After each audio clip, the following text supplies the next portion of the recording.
I've been doing this work since 1974. And so about 35 years ago, Dr. Sizemore shared with me this theoretical paradigm. What exactly is the problem? What caused it? What are the solutions? And last but not least, implementation. Now, as you know, in a typical hour workshop, there's about 55 minutes for the problem. You missed it. In a low achieving school, which room is the most negative room in a low achieving school? The teacher's lounge. Young males have strong self-esteem, but it's outside of academic or school achievement. They've been able to define or measure their self-esteem outside of school. So there's a distinction between self-esteem and school esteem. I don't know if you're aware of this, but there are some schools where the mantra, the motto is to break the boy's spirit. Yes. And there's nothing worse than to see a black or Latino male whose spirit has been broken. Now, I don't know about in your school, but there are many schools where I visit, large numbers of boys I notice are in the corner. They're outside the classroom door. They're in the principal's office.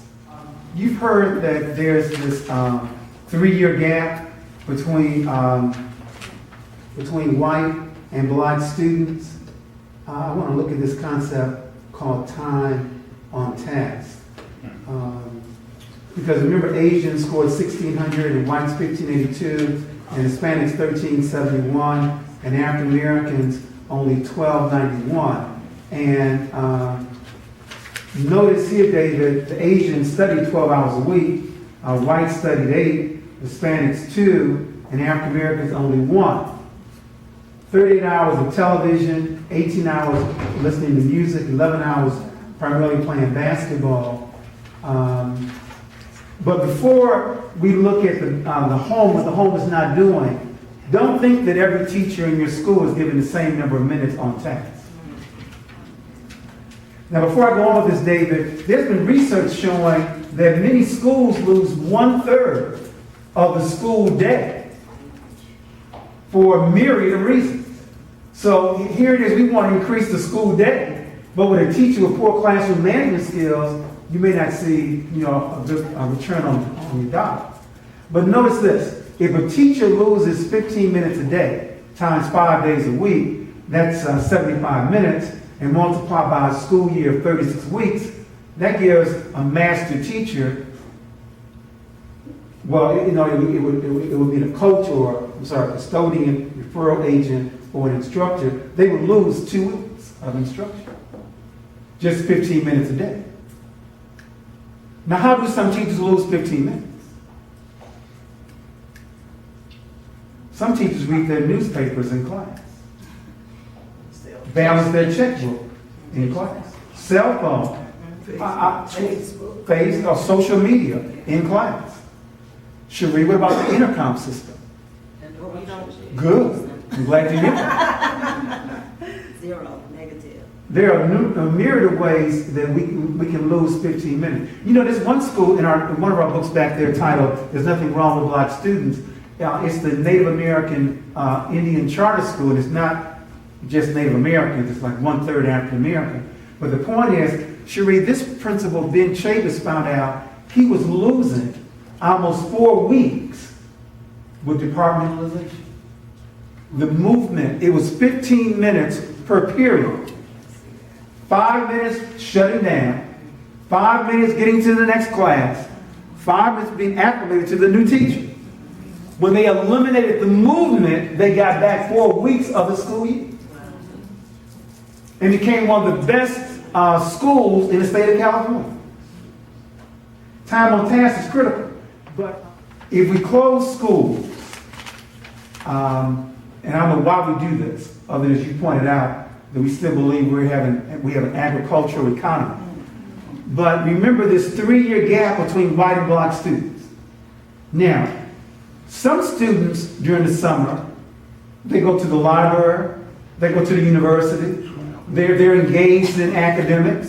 Some other students during the summer sleep longer, play longer, left alone longer. Now, if you multiply 3 months for the summer times 12 years, first through 12th grade, I didn't use kindergarten.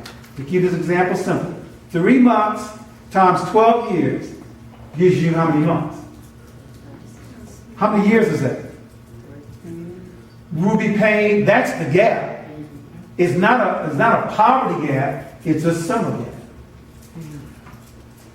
So to reinforce your point, David, if we can engage these students for 10, 11, 12 months, we could close the gap.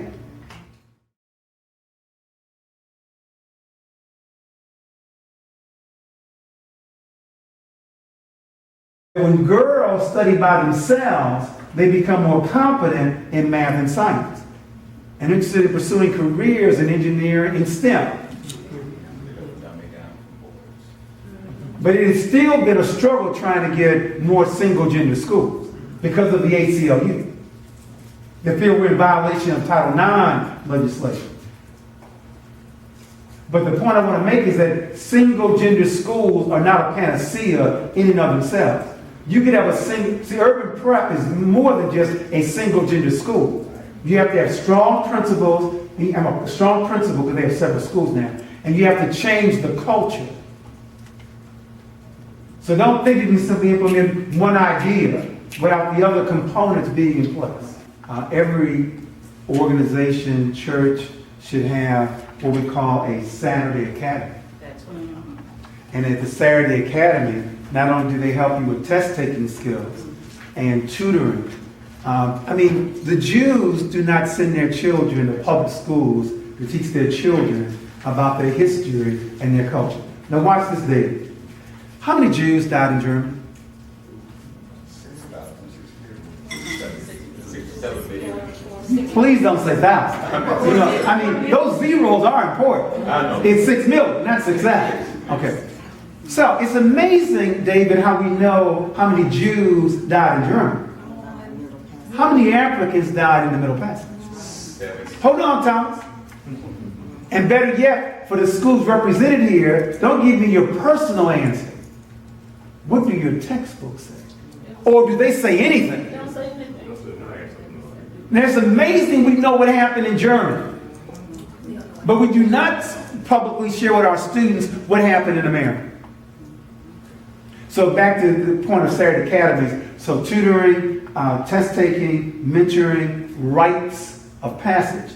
Tomorrow we're going to discuss this in more detail. But one of the problems with our boys, Black and Latino males, they don't know when they become a man. And so we need schools and churches, any organization that will define for our boys what it means to be a man. And the last but not least, Reverend, on your point, and that is there are 85,000 black churches in America. In some neighborhoods, there's 4 on a block. Now, there's a program called One Church, One School. Can you imagine, Beverly, if every church adopted a school? Let me create the example. A good friend of mine, Reverend Frank Reed in Baltimore, Bethel A&M, adopted a school. Principal called him and said, there's a gang problem in our neighborhood. Our boys are afraid to walk home. Frank Reed said, give me 3 days. 3 days? It's on about 3 days. Between Good Friday and Easter, 3 days. So he then had about 40 of his men, deacons, trustees, other men from the church, surrounding the school. Can you imagine what it felt like for the boys and the girls to leave the school and see these men, not armed, not Muslims, men, Christian men, surrounding the school? So for the principals here, do you have a church that's adopted your school? Are you working on that? Or are you trying to go this alone? Oh, and by the way, I have so many of my friends who are principals, and they work from 6 in the morning to 9 o'clock at night. And I've been trying to tell them for the past 40 years, now you may think you are indispensable, but if you died tonight, your school would open in the morning. So for all the administrators here, take care of yourself. At least one day a month, I want you to pamper yourself. Tell the school you're on lockdown, you're on hiatus. That once a month, take a vacation. Get your nails done, get a massage, walk along the lakefront, go along Michigan Avenue, wherever you want to go. But the main thing is, too many principals are burning out. Believe me, I am leaving after this, and I'm going to my favorite passion. I'm going to the tennis court. You got to take care of yourself. You are no good to anyone burned out.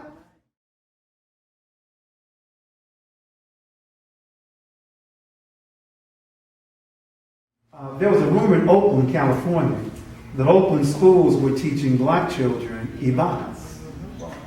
Now I want you to play that out. Think about it. National headlines.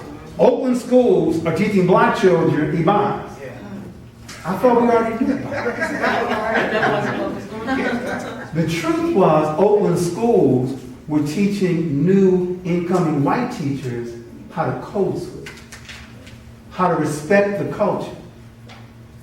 You know what it's like to be a kindergarten child on the first day of school, and you speak what you heard from home, and on the very first day, you're being condemned? There is a way to allow a child to speak what they heard from home and politely ask them to rewrite it, to restate it in standard English. Now I want to connect this data to their culture. Give me the names of 2 hip-hop rap producers who are worth more than $400 million, who are splitting verbs all the way to the bank. They have the ability to negotiate a deal in corporate headquarters, speaking the king's English, and then later on that night getting on stage. What 2 producers am I talking about? Jay-Z and P. Diddy.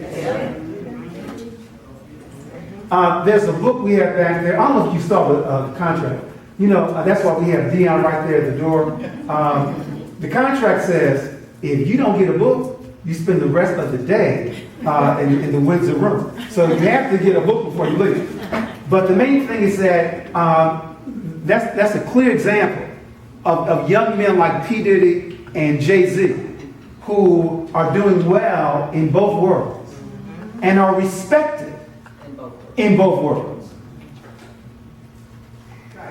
I want to talk about suspensions, and I want you to turn to your stat sheet, the first page again, because this was really alarming, what was released.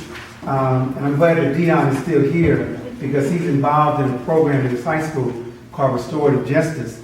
And if you look at it, the second from the bottom, it says 1 of 20 white males are suspended. 1 of 14 Hispanic males are suspended. And 1 of 6 black males are suspended. And there were some schools in the study where it was 1 of every 2 black males are suspended. Now, what can we do to reduce the number of suspensions of black and Latino males? 1 of every 6 black males, 1 of every 14 Hispanic males are suspended. What can we do in your schools to reduce the suspension rate? And before we do that, please stand. Another set of exercises because of you. All right, legs apart, palms together, all the way back. Come forward, touch your toes, do it again. And if you can, that thermostat, lower that thermostat. Right. I'm serious, lower the thermostat. Okay. All right, we got 30 more minutes. All right. And on that teacher sheet on master traits, one of them talked about the 4th quarter. And if you're a master teacher, you teach better in the fourth quarter than you do in the first quarter. But there are some schools, they pack up the materials, about ready to go home for the summer, the last 2 or 3 weeks. Let me talk a little trash here. It was about 3 or 4 days ago, I think it was Saturday. Brooklyn playing Chicago Bulls. Brooklyn up by 15 points, fourth quarter, 2 minutes left. But the game isn't over because there's only 2 minutes left. I mean, Nate Robinson must not have gotten an email. Put up 24 points in the fourth quarter. He scored more than Jordan ever did in the fourth quarter. Before I go on, how well does your school perform in the fourth quarter? Because the last time I looked, they don't give any prizes for being in the lead in the first, second, or third quarter. You got to finish the race.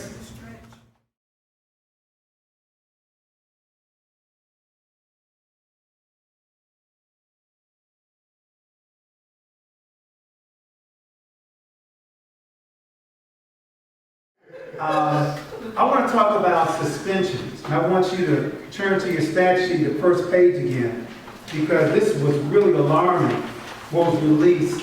And I'm glad that Dion is still here because he's involved in a program at his high school called Restorative Justice.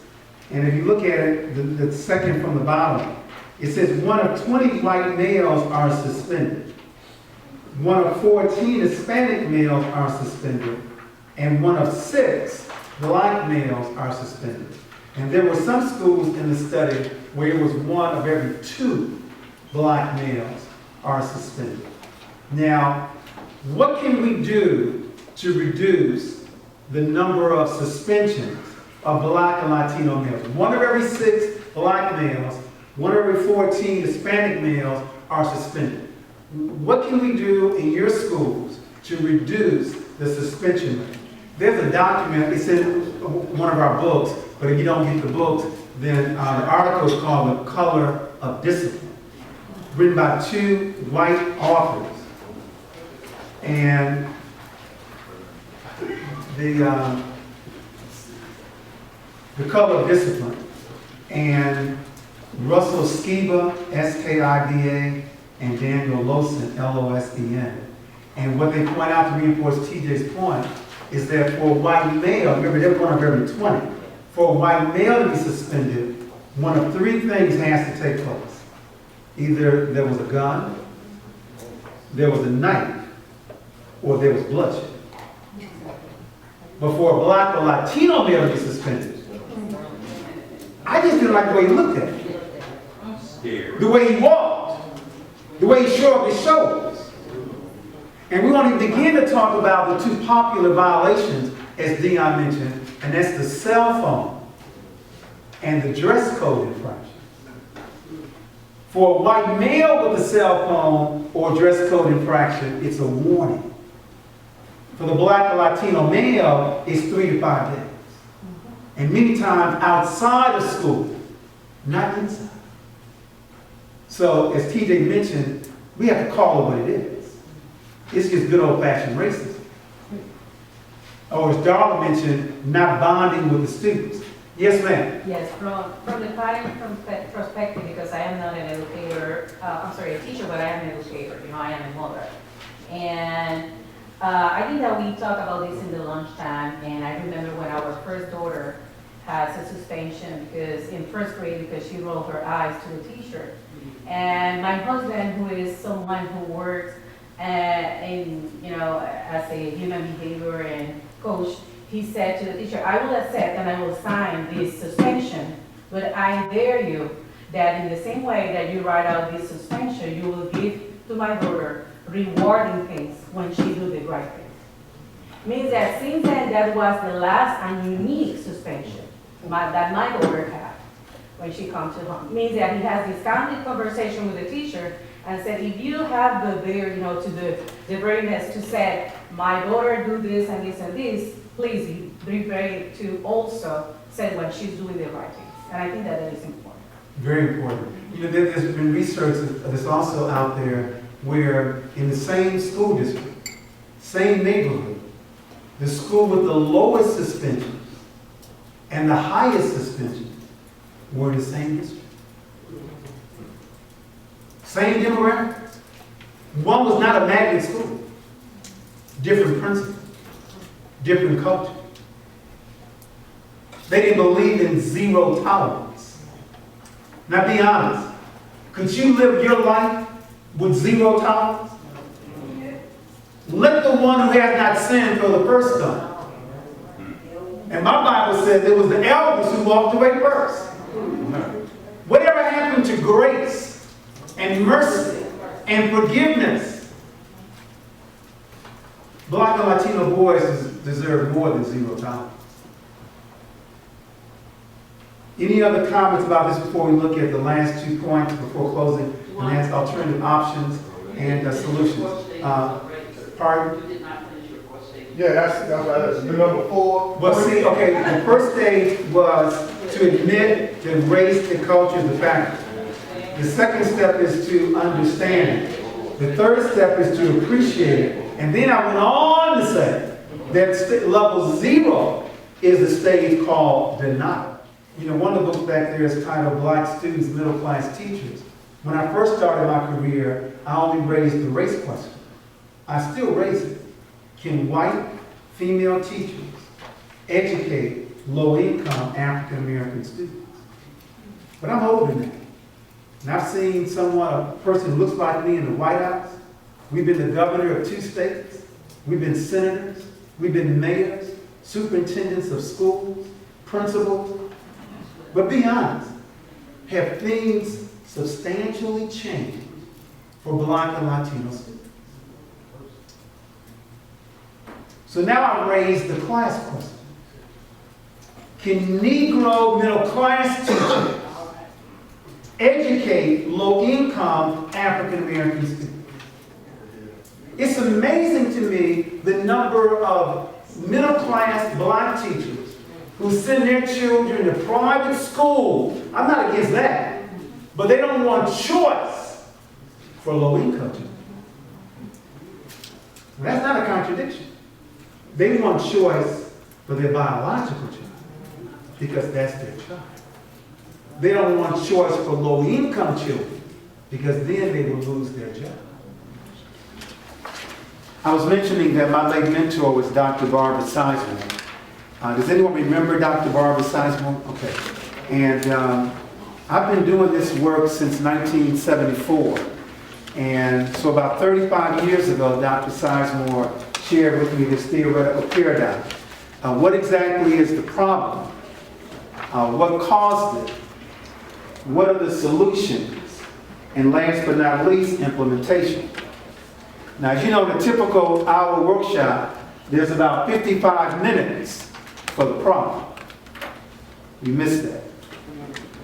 In a low achieving school, which room is the most negative room in a low achieving school? Which one? The teacher's lounge. And that's where they love talking about the problem. You can gain an awful lot of information about school culture by listening to the conversation in the teacher's lounge.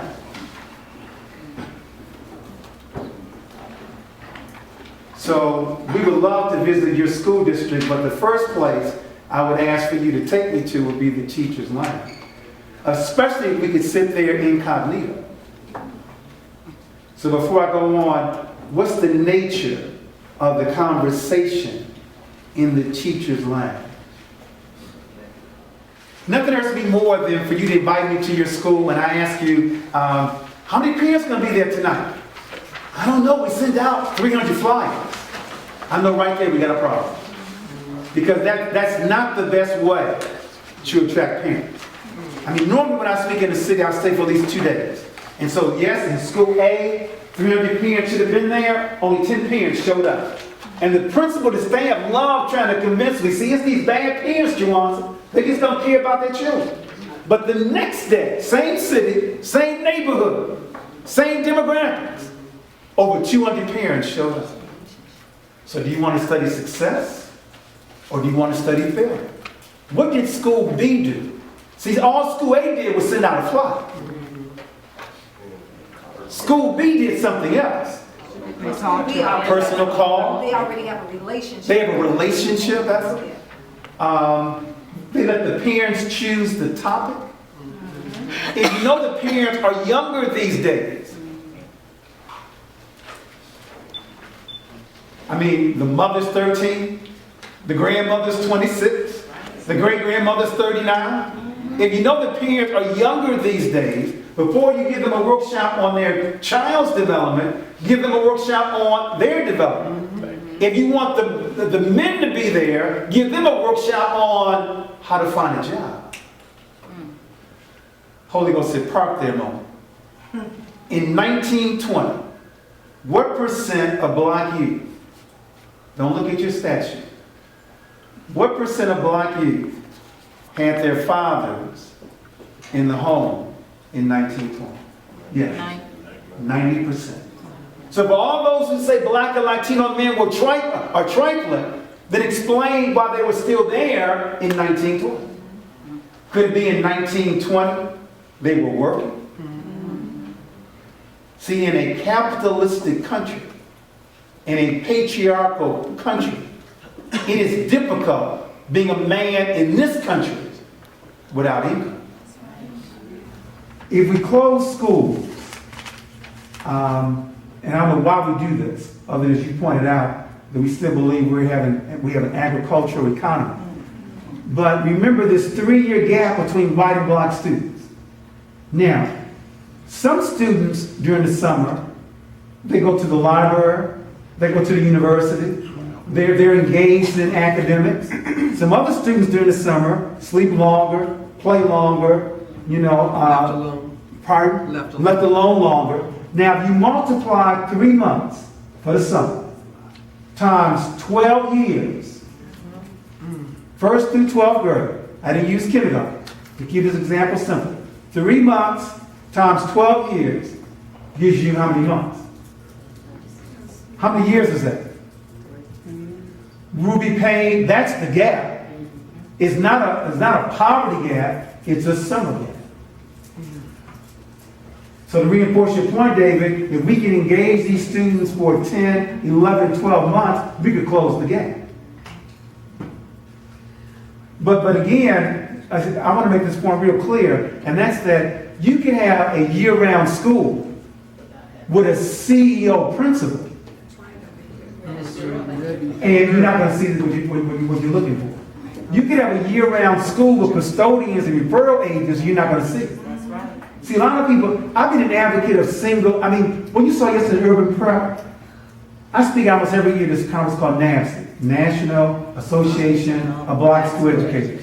In 1985 in Portland, when I gave the keynote speech there, I recommended single-gender schools in 1985. 2 groups gave me pure help, the ACLU and the feminists. The ACLU still gives me pure help, but the feminists found out that single-gender schools are effective. That when girls study by themselves, they become more competent in math and science and interested in pursuing careers in engineering and STEM.